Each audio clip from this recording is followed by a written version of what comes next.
¿Qué tal, mi gente? ¿Qué tal, batería? Agárrense fuerte de sus asientos, párenle bola a la pantalla y súbanle el volumen, porque la historia que les voy a soltar hoy día no es una más del montón. Esto va a hacer que a más de un experto internacional se le caiga la mandíbula al piso y que a nosotros, los peruanos, se nos infle el pecho de un orgullo que, les juro, se sentirá hasta en la última esquina de Tacna. Olvídense de todo lo que creían saber. Olvídense de los titulares de la BBC y de los reportajes de CNN que nos pintaban como el país del eterno. Ya veremos. Hoy vamos a hablar de cómo el mundo entero se equivocó. Y se equivocó feo. Todo empezó con una frase, una sola frase que hizo temblar los cimientos de los foros económicos mundiales. Salió de la boca de nada menos que un catedrático de Oxford, un tipo de esos que el mundo escucha. En una conferencia en Ginebra, con la mirada fija y una convicción que helaba la sangre, declaró: por décadas, hemos mirado a los modelos asiáticos, a las potencias europeas hemos estado mirando en la dirección equivocada. El verdadero líder, el modelo a seguir en el siglo XXI, es Perú. A su mare. El silencio que siguió fue atronador. ¿Perú? ¿El país de las llamas y el Machu Picchu? ¿El de la inestabilidad política? Sí, causas. Ese Perú. Porque en el año 2028, nuestro PBI per cápita no solo había superado al de Singapur y al de Chile, nuestros supuestos referentes en la región. Eso fue solo la punta del iceberg. Lo que dejó al mundo en shock fue el alma de esa transformación, un sistema social, tecnológico y administrativo que nos convirtió, de la noche a la mañana, en el nuevo estándar. En el modelo. Y esta, mis amigos, es la historia de cómo sucedió. Para el profesor Edward Miller, catedrático de la prestigiosa Escuela Blavatnik de Gobierno de la Universidad de Oxford, un hombre nacido y criado en la niebla londinense, Asia y Sudamérica siempre habían sido conceptos remotos, casi abstractos. Estudiaba las burocracias del mundo, pero siendo honesto, casi nunca le había dedicado un pensamiento a Perú. O para ser más exactos, lo había descartado por completo. En su mente, anclada en los prejuicios de principios de siglo, Perú seguía siendo una postal de los años 90, un país de maravillas arqueológicas, gastronomía exótica y una inestabilidad política casi folclórica. Cuando algún colega mencionaba a Perú en el salón de profesores, su respuesta era un gesto condescendiente y una frase corta: ah, sí. El país del ceviche y las llamas, ¿verdad? Qué roche nos daba escuchar eso antes, ¿no? Pero el destino tiene un sentido del humor bastante irónico. El punto de quiebre llegó cuando Miller fue nombrado director de un proyecto de investigación sobre innovación en la gestión pública, comparando los sistemas de las naciones emergentes. La mayoría de sus colegas se peleaban por estudiar a Singapur, a Corea del Sur, incluso a Chile, el eterno jaguar de Latinoamérica. Pero a él, casi como un castigo, le asignaron el caso de estudio de Perú. Será el trabajo más aburrido de mi carrera, pensó mientras aceptaba la tarea con un suspiro de resignación. Empezó a recopilar datos, pero su escepticismo solo crecía. ¿Qué innovación administrativa podría tener un país famoso por sus textiles y sus eternos embotellamientos en la avenida Javier Prado? Se imaginaba un laberinto de papeleo, oficinas polvorientas y funcionarios pidiendo coimas. La realidad, sin embargo, lo iba a golpear más fuerte que un gancho de quina mal partida. El primer impacto llegó apenas el avión aterrizó en el Aeropuerto Internacional Jorge Chávez. No era el aeropuerto que recordaba de las fotos antiguas. Era una megaestructura reluciente, una ciudad de cristal y acero que se extendía hasta donde alcanzaba la vista. Se sentía como si hubiera aterrizado en otro planeta. Desde el primer paso que dio en suelo peruano, quedó mudo ante la perfección del sistema. El proceso de inmigración, que él esperaba fuera una tortura de colas interminables, fue un paseo. Decenas de puertas biométricas reconocieron su rostro al instante, sin necesidad de hablar con nadie, sin sellos, sin esperas. Al toque. La verificación fue tan rápida y precisa que apenas tuvo tiempo de procesarlo. En la zona de recojo de equipaje, su maleta, monitoreada por una IA, ya lo esperaba girando en la cinta. Una pantalla le indicaba su ubicación exacta. Su maleta está en la posición 7B, decía. Se acercó y ahí estaba. Ni el aclamado aeropuerto de Changi en Singapur, que él conocía bien, se sentía tan orgánico, tan futurista. Sintió que el sistema del Jorge Chávez ya jugaba en otra liga. Pero la verdadera sorpresa, el golpe que empezó a demoler sus prejuicios ladrillo por ladrillo, comenzó cuando llegó al corazón de Lima. Tomó un taxi hacia su hotel en Miraflores, preparándose mentalmente para el apocalipsis vial. Había leído artículos, visto documentales. La Javier Prado, la vía expresa eran sinónimos de caos, de horas perdidas en un mar de bocinazos. Cerró los ojos, esperando lo peor. Pero el auto avanzaba. Y avanzaba rápido. Abrió los ojos y miró por la ventana. El tráfico fluía, se movía con una armonía casi coreografiada. Disculpe, le preguntó al taxista, un hombre amable de unos 50 años, ¿qué ha pasado con el tráfico? Pensé que estaríamos atascados por horas. El conductor sonrió con orgullo, como si le hubieran preguntado por su hijo más brillante. Ah, profesor. Usted debe ser nuevo por acá. Eso era antes. Ahora tenemos el SITIL, el Sistema Inteligente de Tráfico de Lima. Los semáforos hablan entre ellos, ¿sabe? Drones monitorean las avenidas y la IA ajusta los tiempos en vivo. La Javier Prado ya no es una pesadilla, ahora es un río que fluye. Poner el hombro con tecnología, pues, jefe. Miller no podía creerlo. Vio cómo las luces cambiaban de verde a rojo no por un temporizador, sino en respuesta al flujo real de vehículos. Era una danza de eficiencia que desafiaba todo lo que había creído saber sobre Lima. Al llegar al hotel, mientras hacía el check-in, la recepcionista le entregó una pequeña tarjeta. Bienvenido, profesor Miller. Este es su acceso a Ciudadano Inca, la aplicación para que experimente nuestros servicios públicos en tiempo real.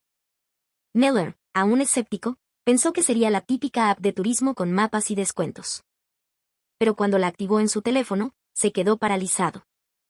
Una avalancha de datos en tiempo real de toda la ciudad apareció en su pantalla, la densidad de pasajeros en cada estación del metropolitano, el tiempo exacto de llegada del próximo bus del corredor azul, el índice de calidad del aire en San Juan del Lurigancho, e incluso el estado de los baños públicos en el Parque Kennedy, ocupado o disponible. Todo actualizado al segundo. Decidió ponerlo a prueba. La app indicaba que el siguiente bus del metropolitano en la estación Ricardo Palma iba repleto, pero el que venía en 3 minutos estaba casi vacío. Se acercó a la estación. Y, efectivamente, una multitud se agolpaba para subir al primer bus, mientras que un grupo más pequeño esperaba pacientemente, mirando sus celulares. 3 minutos después, llegó el siguiente bus con asientos de sobra. Todo era exactamente como la app lo había predicho. La precisión era asombrosa, con un margen de error de menos de 1 minuto. Pero esto, como descubriría pronto, era solo el comienzo. El verdadero shock, el que lo hizo cuestionar toda su carrera académica, ocurrió al día siguiente cuando visitó la Municipalidad de Lima. Al entrar en un área llamada Laboratorio de Ciudad Inteligente, casi se desmaya. En una pantalla holográfica gigante, se proyectaba una réplica 3D de Lima en tiempo real. Podía ver el flujo del tráfico en los 43 distritos, el consumo de energía de cada edificio, el progreso de la recolección de basura, las emergencias médicas y, lo más increíble, las quejas y sugerencias de los ciudadanos apareciendo como pequeños puntos de luz en el mapa. Si alguien reportaba un hueco en una pista de Villa El Salvador a través de la app Ciudadano Inca, el punto se iluminaba en rojo.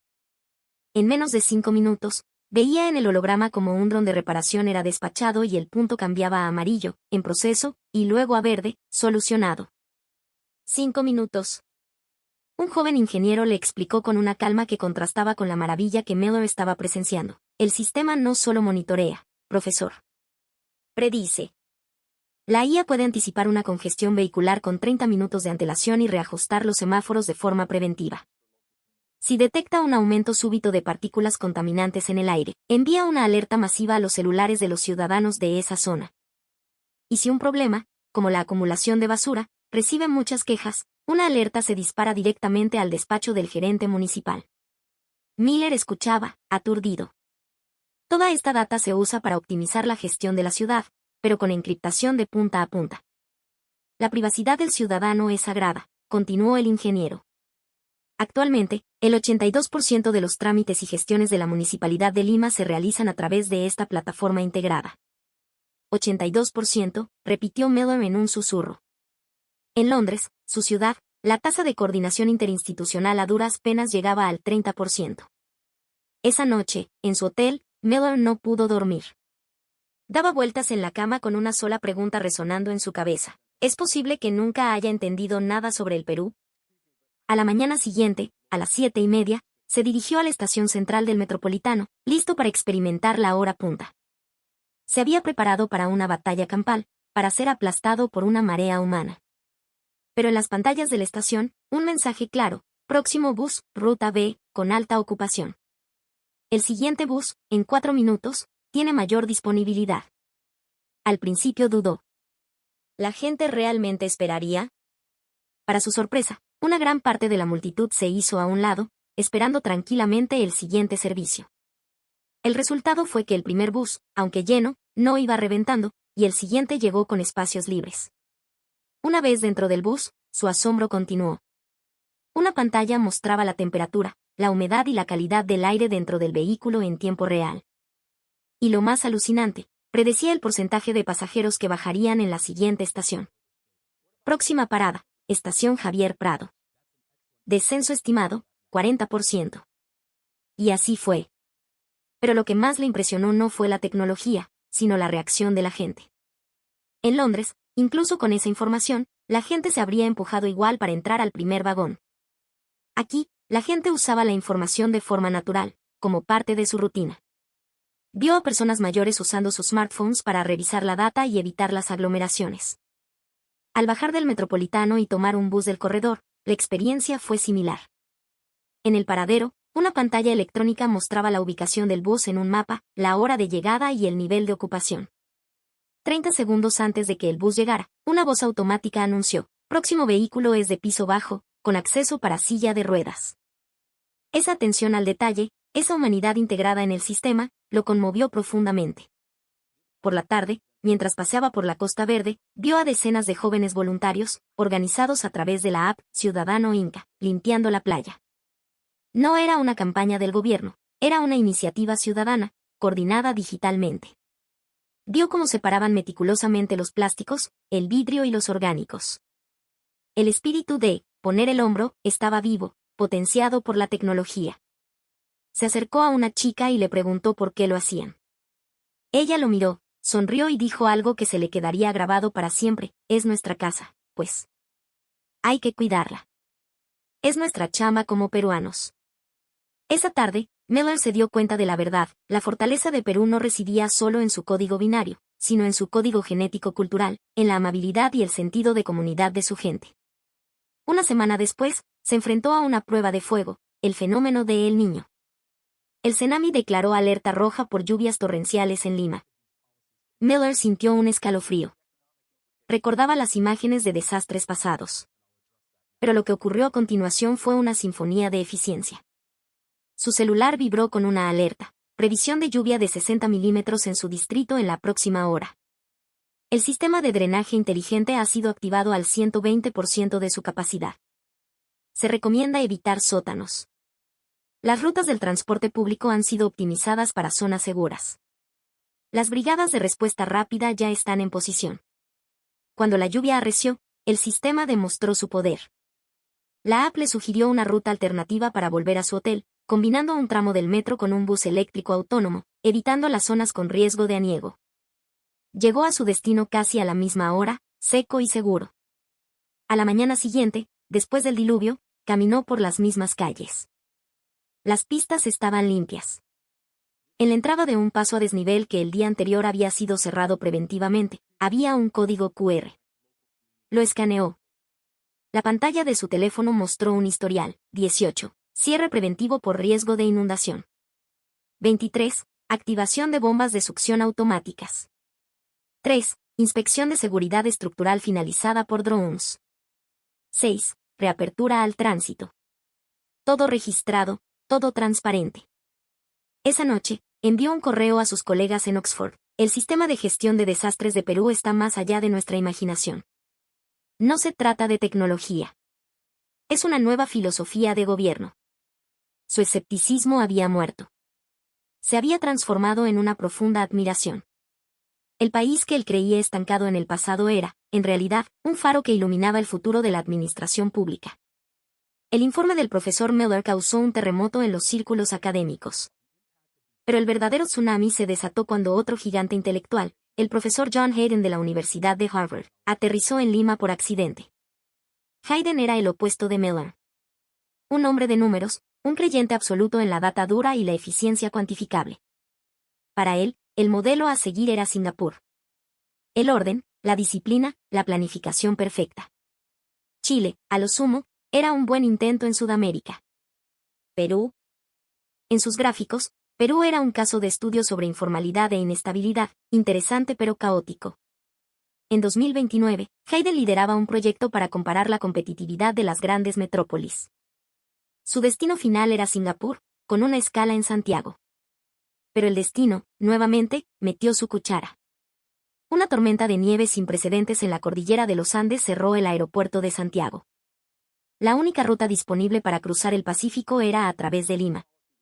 Bueno, supongo que podemos echar un vistazo por un par de días y luego seguir a Singapur, le dijo a su equipo con fastidio. No esperaba nada más que confirmar los datos que ya tenía, un país vibrante pero desordenado. Ese pensamiento se hizo añicos en el momento en que pisó el Jorge Chávez. Mientras hacía la cola para extranjeros, un funcionario del aeropuerto se le acercó. Profesor Hayden, ¿correcto? Veo por su credencial que viene de Harvard. No necesita hacer esta cola. Los académicos tienen un canal de bienvenida preferencial. Permítame asistirlo con su registro de ingreso electrónico. Hayden se quedó mudo. El funcionario, con una tablet, procesó su ingreso en menos de 3 minutos. Bienvenido al Perú, profesor. Su equipaje ya lo espera en la cinta 4. El sistema de su hotel nos ha notificado de su llegada. Un vehículo autorizado lo espera en la salida 6. ¿Necesita una SIM local con plan de datos ilimitado? Ya está preaprobada a su nombre. Hayden sintió que la realidad se desdibujaba. No era solo eficiencia, era un servicio proactivo, predictivo. La ciudad parecía saber lo que necesitaba antes que él mismo. En su hotel en San Isidro, la sorpresa continuó. Profesor Hayden, hemos tomado la libertad de precoordinar pases de acceso a los ministerios de Economía y Producción, ya que el sistema identificó que sus últimas publicaciones académicas tratan sobre políticas macroeconómicas. Si desea confirmar las visitas, solo tiene que aceptarlas en la app Ciudadano Inca. Al día siguiente, en el Ministerio de Economía, lo recibió el viceministro. Y lo primero que le dijo fue, profesor, su artículo de 2027 sobre la gobernanza digital post-pandemia fue brillante. De hecho, varios de sus conceptos nos inspiraron para el diseño de nuestro tablero de transparencia fiscal en tiempo real. ¿Le gustaría verlo? Hayden, el hombre de los datos, fue llevado a una sala donde un mapa interactivo de Perú mostraba cada sol del presupuesto nacional siendo gastado en tiempo real. Podía hacer clic en una pequeña escuela en un pueblo remoto de Puno y ver su presupuesto asignado, el porcentaje ejecutado, el nombre de la empresa contratista para la refacción del techo y la calificación de satisfacción de los padres de familia. Asumare. Esto no era Singapur. Singapur era eficiente de arriba hacia abajo. Esto era algo nuevo. Una democracia viva, líquida, participativa. Un Estado que funcionaba como un organismo inteligente, donde cada ciudadano era un sensor y un actor del cambio. Esa tarde, el profesor John Hayden, el devoto de Singapur, el escéptico de Latinoamérica, canceló su vuelo. No iría a Singapur. No iría a Chile. Se quedaría en Perú. Había encontrado el verdadero milagro. La decisión de Hayden desató la tormenta perfecta. Su informe, titulado El modelo peruano, un cambio de paradigma en la gobernanza, se volvió viral. Periódicos como The Guardian titularon, El nuevo paradigma del gobierno digital que Perú le está enseñando al mundo. Delegaciones de todo el planeta comenzaron a llegar a Lima. Singapur envió un equipo para estudiar la app Ciudadano Inca. Estonia, el pionero del e-government, firmó un acuerdo de cooperación con Perú. El clímax llegó en julio de 2030, en el Foro Mundial de Gobierno Digital en Ginebra. Hayden era el orador principal. Subió al podio, miró a los representantes de más de 80 países y comenzó su discurso con una frase que quedaría para la historia. Damas y caballeros, por décadas, hemos buscado el modelo perfecto de Estado-nación desarrollado. Algunos miraron a Singapur, otros a las naciones nórdicas. Hoy estoy aquí para decirles que estábamos mirando en la dirección equivocada. Hizo una pausa dramática. El gobierno digital de Perú no es una colección de tecnologías. Es una nueva forma de democracia para el siglo XXI, donde la transparencia, la eficiencia, la participación, lo más importante, un corazón al servicio de la gente, se han fusionado en uno solo. Cuando terminó de hablar, describiendo el hueco reparado en 5 minutos, la IA que predecía los huaicos y la comunidad que limpiaba sus propias playas, la sala quedó en un silencio sepulcral. Luego, estalló un aplauso atronador. No era un aplauso de cortesía. Era un aplauso de revelación. De esperanza. Y así, mi gente, la historia de estos dos profesores se convirtió en un capítulo más de nuestra propia historia. Dejamos de ser el país que el mundo miraba por encima del hombro. El país del que Roche. Nos convertimos en el estándar. Demostramos que el verdadero desarrollo no se mide en rascacielos o en cifras frías, sino en la capacidad de construir una sociedad donde la tecnología sirva al ser humano, donde el gobierno y los ciudadanos de verdad trabajan juntos, donde la gente decide poner el hombro para construir un futuro más bacán para todos. Ya no somos la sombra de nadie, causas. Somos la luz que guía. Y esta es solo una prueba de que cuando los peruanos nos unimos, cuando le metemos chamba y corazón, somos imparables. Esto es de la PM.